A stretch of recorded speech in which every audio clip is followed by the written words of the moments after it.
उत्तर प्रदेश के मुख्यमंत्री योगी आदित्यनाथ जी ने कहा कि अभ्यर्थियों को रियायती किराए पर बस सुविधा मिलेगी, लेकिन परीक्षा देने निकले कई युवाओं का दावा है कि उनसे पूरा किराया वसूला गया। आखिर आदेश रास्ते में कहीं खो गया या जमीन पर लागू ही नहीं हुआ। नमस्कार दोस्तों, आप देख रहे हैं हमारी खास रिपोर्ट आपके पसंदीदा मंच मन की बातें पर। साथियों, उत्तर प्रदेश में पुलिस भर्ती परीक्षा को लेकर लाखों युवा अपने सपनों के साथ परीक्षा केंद्रों की ओर रवाना हुए।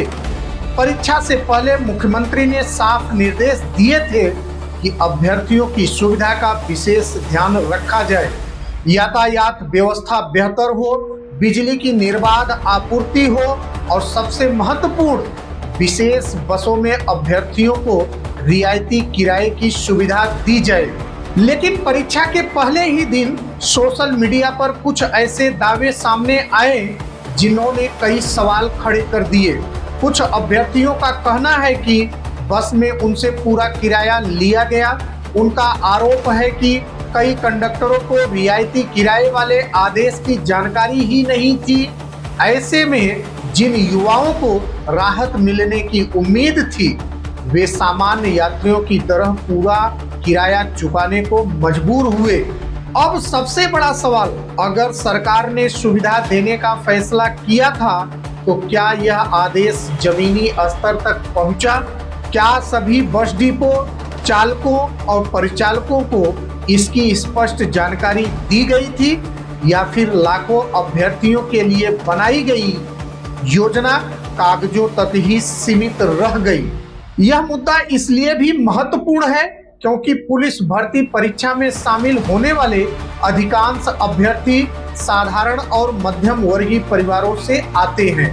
कई उम्मीदवार सैकड़ों किलोमीटर दूर से परीक्षा देने पहुंचे हैं। ऐसे में किराए में छोटी सी राहत भी उनके लिए बड़ी मदद साबित हो सकती है। सोशल मीडिया पर अब अभ्यर्थी प्रशासन से जवाब मांग रहे हैं। कुछ लोग इसे संचार की कमी बता रहे हैं तो कुछ इसे व्यवस्था की खामी कह रहे हैं। हालांकि यह भी संभव है कि सभी जगह स्थिति एक जैसी न रही हो और कुछ स्थानों पर रियायत दी गई हो, जबकि कुछ जगहों पर जानकारी के अभाव में पूरी तरह लागू न हो सकी हो। अब निगाहें परिवहन विभाग और शासन की प्रतिक्रिया पर है। क्या अभ्यर्थियों की शिकायतों की जांच होगी? क्या जिनसे पूरा किराया लिया गया उन्हें राहत मिलेगी? और क्या भविष्य में ऐसी योजनाओं को लागू करने से पहले बेहतर निगरानी की व्यवस्था बनाई जाएगी? साथियों, सरकारी घोषणाएं उम्मीद जगाती हैं, लेकिन असली परीक्षा तब होती है जब वे कागज से निकलकर जमीन पर उतरती हैं।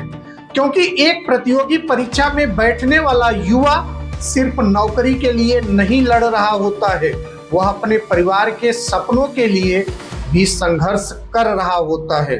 अब सवाल आपसे, अगर सरकार की घोषित सुविधाएं लाभार्थियों तक समय पर न पहुंचे तो जिम्मेदारी किसकी तय होनी चाहिए?